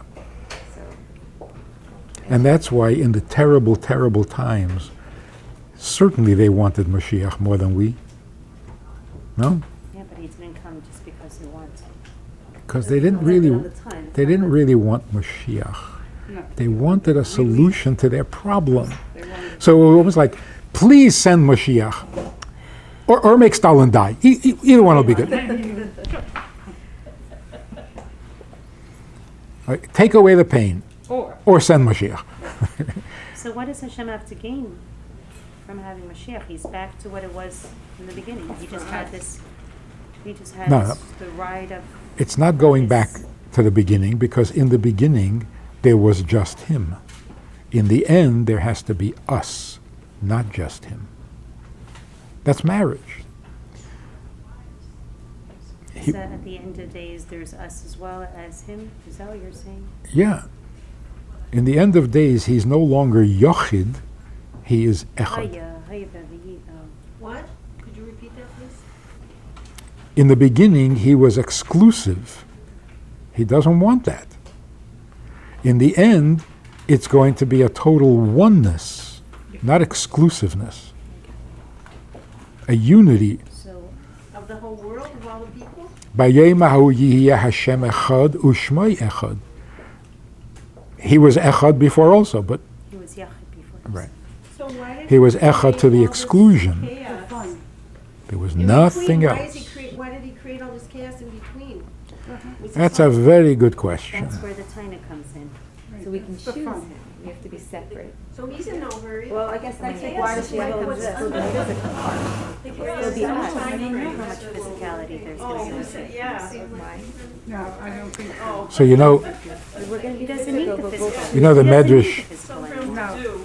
He the doesn't need Medrash it. that says that when Mashiach comes, he's going to stand on the roof of the Beis Hamikdash, and he's going to say, He has Anovim,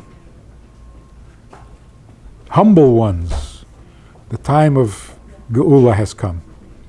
What, all of a sudden we're the humble ones? I thought we were the stiff-necked people. So why is it relevant that we're humble? So the Rebbe once said, the Eibishter wants the end of Golus. Your Nefesh HaBahamis wants the end to Golus, because nobody wants to be a behemoth. So who's not ready for Mashiach? The Nefesh Elikis. Why? Because it's humble. And to the Nefesh Elikis, whenever the Eibishter decides, it's fine with me. So Mashiach comes and says, can you stop with the humble already? The humility is now getting in the way. It's not a virtue anymore. So everything in the world wants Mashiach except our humility. Like people actually say, we want Mashiach now? No, that's not humble. Mashiach will come when the Eibishter decides. Be humble.